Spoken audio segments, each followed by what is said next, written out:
All right, what have we got? We've got a 13-piece pen type screwdriver. Let's zoom in. Okay, get out the surrogate fingernails.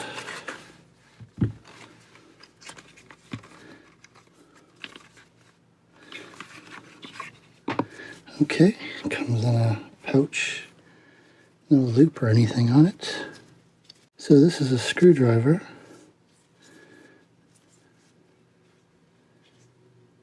Looks like this just spins forever. Appears to be a magnet. Yep, weakish magnet.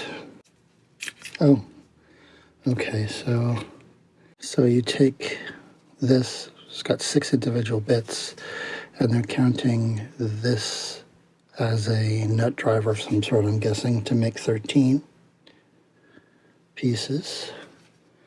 Okay, so let's take one of these bits out, place it in here, and then this part, then when you put this back in, this is just a rubber gasket that spins freely, and then that's how you get your spinny action. Knurled here.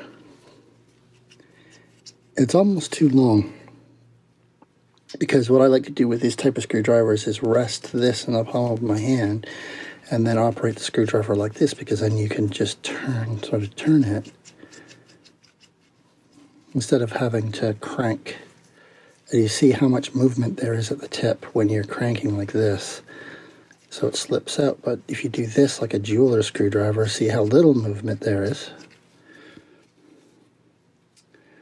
But you get flat heads. Oh, let me zoom that back in.